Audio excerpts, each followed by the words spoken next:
سلام سلام. تو احتمالاً منو نمیشناسی. اشکالی نداره، مهم نیست که منو نمیشناسی، مهم اینه که 100 ساله که دارم زندگی میکنم و هیچ کس هنوز منو نمیشناسه. هیچ کس، حتی تو هم منو نمیشناسی.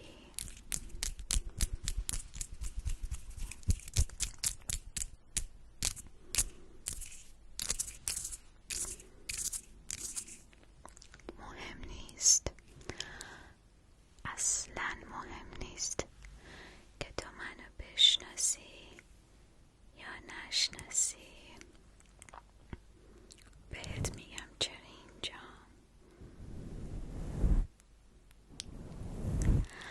ولی قبلش میخوام مطمئن بشم همه حواست امشب به من هست، چون میخوام برات یه داستانی تعریف کنم. اگه تحمل داری بشنوی، البته تحمل درد و خون ریزی داری.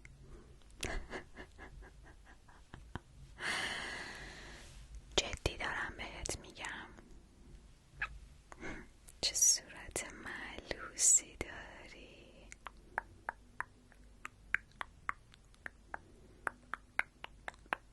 چه صورتی.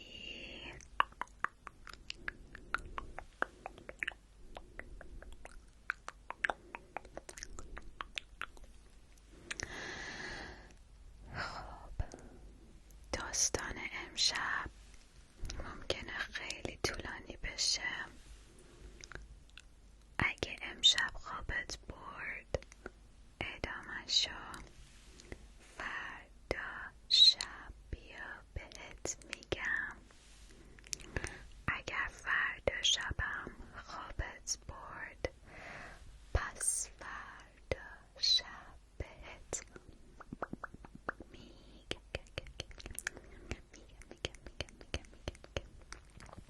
اول از همه این که دوست داری بدون اسم من چیه؟ من روزا هستم. روزا روزا روزا روزا روزا.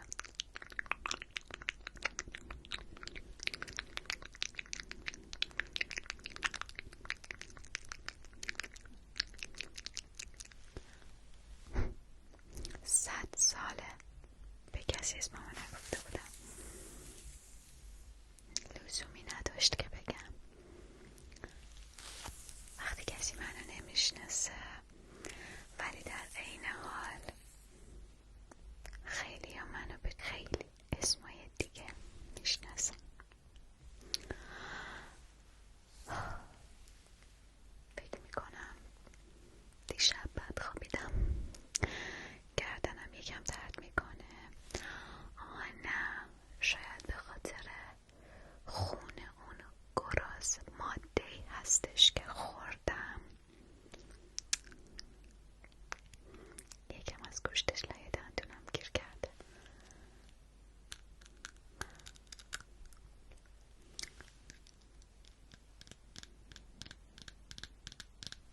جنس دندونم هنوز خوبه، خوشحالم.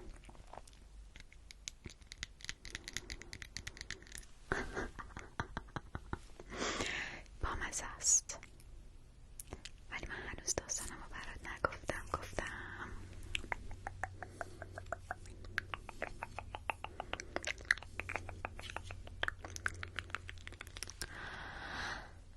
من داستانمو به هر کسی نمیگم. باید مطمئن بشم که تا